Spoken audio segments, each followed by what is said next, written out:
Hi hello அனைவருக்குமே வணக்கம். So இந்த வீடியோவில் நம்ம எதை பற்றி பார்க்க போகிறோம் அப்படின்னு பார்த்தீங்கன்னா, ரேஷன் கடை அட்டைதாரர்களுக்கு 2 முக்கிய அறிவிப்பு கொடுத்துருக்காங்க. ஸோ அதனால் பார்த்தீங்கன்னா, இது பிப்ரவரி 1ஆம் தேதியிலேருந்து பார்த்தீங்கன்னா, இது அமலுக்கு வரப்போகுது. ஸோ அன்று முதல் இது கட்டாயம். ஸோ அதனால் மக்களே அனைவருமே உஷாராக இருங்க. ஸோ அனைவருமே இந்த நான் சொல்ல வேண்டிய அனைத்து அறிவிப்புகளும் அனைத்து அட்டைதாரர்களுக்கும் பொருந்தும்.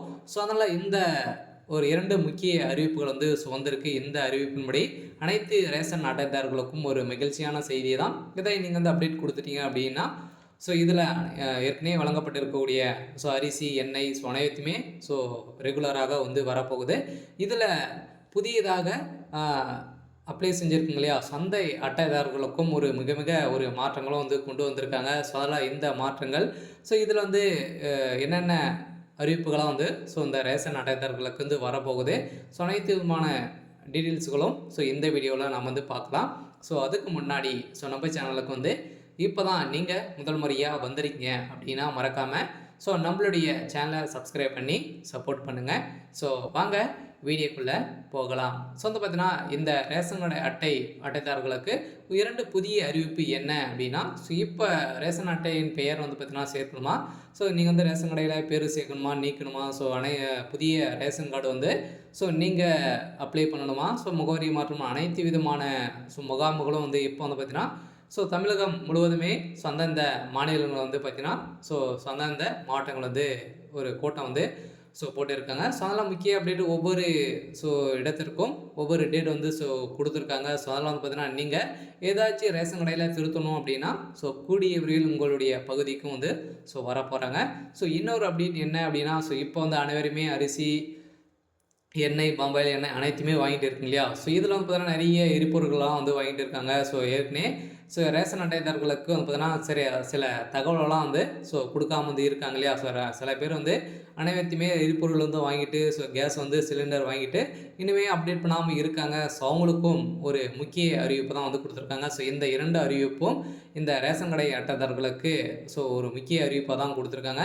அதனால் இப்போ இந்த ரேஷன் கடையில் முதல் மாவட்டமாக சென்னையில் ஜனவரி 25ஆம் தேதி பொது விநியோக திட்ட மக்கள் குறைதீர்க்கும் முகாம் நடைபெறும். இன்று தமிழக அரசு அறிவிக்கப்பட்டிருக்காங்க இல்லையா. முகாம்கள் அனைத்து மாவட்டங்களும் நடைபெறுகிறது.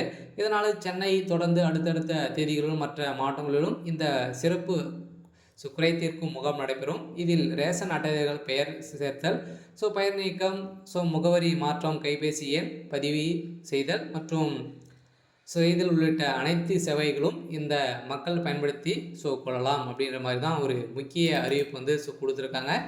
இந்த அறிவிப்பின்படி தமிழ்நாடு அரசு ஏற்கனவே ஒரு மிக மிக அறிவிப்பும் கொடுத்துட்டு இருந்தாங்க. கேஓசி அப்டேட் பண்ணணும். அதனால் பார்த்தீங்கன்னா இந்த கேஓசி அப்டேட்டும் இப்போ அவங்களே பண்ணிட்டு இருக்காங்க.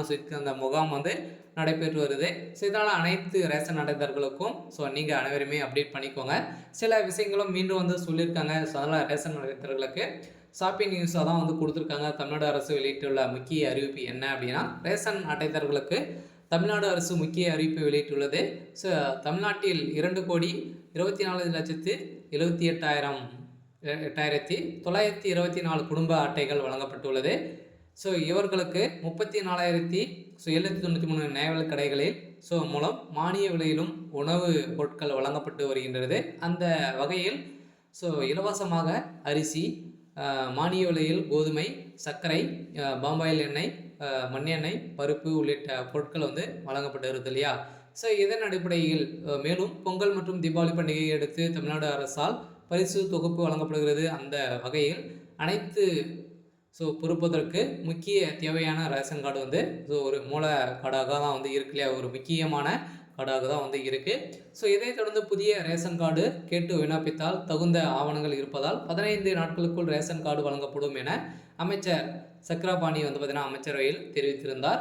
மேலும் தமிழகத்திற்கு மாதம் மாதம் 8,000 மெட்ரிக் டன் கோதுமை வழங்கி வந்த மத்திய அரசு தற்போது 14,100 மெட்ரிக் டன் அளவிற்கு உயர்த்தி வழங்கியுள்ளதாக அமைச்சர் சக்கரபாணி அவர்கள் கூறியிருக்க நிலையில் இது கிராம முழு கம்யூனிஸ்ட் தோழர்கள் விருதுநகர் அருகே ஸோ குட்டி குயிப்பாக பண்ணுற இந்த நிலையங்களில் புதிய ரேஷன் கார்டு கேட்டு விண்ணப்பித்தவர்கள் ஸோ என்ற அவங்களுடைய அஃபீஷியலான ஸோ வெப்சைட் மூலமாக வந்து பார்த்தீங்கன்னா www.tn.pds.government.in என்ற உணவுப் பொருட்கள் வழங்கல் துறையில் இணையதள பக்கத்தில் சென்று புதிய ரேஷன் கார்டுக்கான விண்ணப்பிக்கலாம். புதிய மின்னணு விண்ணப்பிக்க எந்த காலத்தை கிளிக் செய்ய வேண்டும் என அதில் குடும்ப தலைவர் உறுப்பினர்கள் இருப்பிட ஆவணங்களை உள்ளிடவும் என ஏற்கனவே புதியதாக நீங்கள் வந்து அப்ளை பண்ணியிருந்தீங்க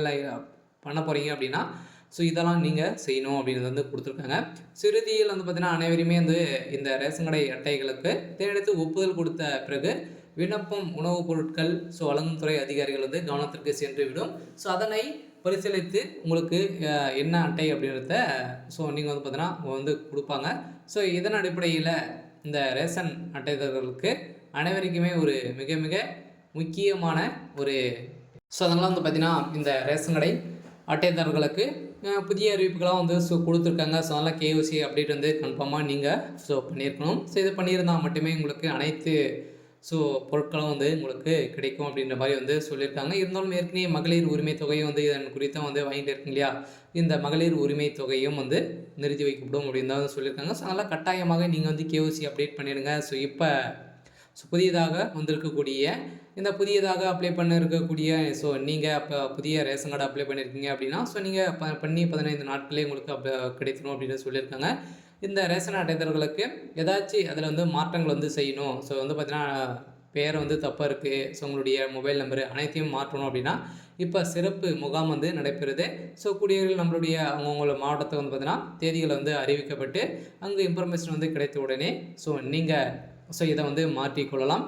அதனால் இப்போ வெளியேறக்கூடிய ரேஷன் அட்டைதாரர்களுக்கு ஒரு மிக மிக முக்கியமானதான் ஒரு தகவல் வெளியே இருக்குது. அதனால் ரேஷன் கடையில் வந்து நிறைய ரேஷன் கடை மூலமாக எப்பப்போ வந்து ரேஷன் கடை வந்து நிலவில் வந்து இருக்கும், எப்போ லீவு அப்படின்றதெல்லாம் வந்து பார்த்திங்கன்னா இப்போ அறிவிப்பு முடிந்து கொடுத்துட்டாங்க. சனிக்கிழமை வந்து பார்த்திங்கன்னா 6ஆம் தேதி ஞாயிற்றுக்கிழமை சுதந்திர தினம் முன்னிட்டு லீவு வந்து அறிவிக்கப்பட்டிருக்காங்க. இதைத் தொடர்ந்து விநாயகர் சதுர்த்தி 2025க்கான அனைத்து கடைகளுக்கும் எப்பப்போ லீவு அப்படின்றத சொல்லிட்டாங்க. அதனால் பொது விநியோக திட்டத்தின் கீழான அத்தியாவசிய பொருட்கள் விநியோகம் தொடர்பான அவசியம் சரிந்து மேற்கண்ட விடுமுறை நாட்கள் குறித்து தேவைக்கேற்ப மாவட்ட நிர்வாகம் அல்லது உணவுப் பொருட்கள் வழங்கல் மற்றும் நுகர்வோர் பாதுகாப்பு இயக்குநர் அறிவிக்கப்படும் என இறுதி கொடுத்துருக்காங்க. அதனால் இந்த ரேஷன் அட்டைதாரர்களுக்கு ஒரு மிக மிக அறிவிப்பாக தான் வந்து வெளியே இருக்குது. அதனால் இந்த அறிவிப்பின்படி அனைவரையுமே வந்து பார்த்தீங்கன்னா நீங்கள் பண்ணிக்கோங்க. அதனால் உஷாராக இருங்க மக்களே. சரி, ஓகே. எனக்கான அப்டேட் வந்து பார்த்தீங்கன்னா இதுதான். மறக்காமல் நம்மளுடைய சேனலை சப்ஸ்கிரைப் பண்ணி சப்போர்ட் பண்ணுங்கள். தேங்க்யூ.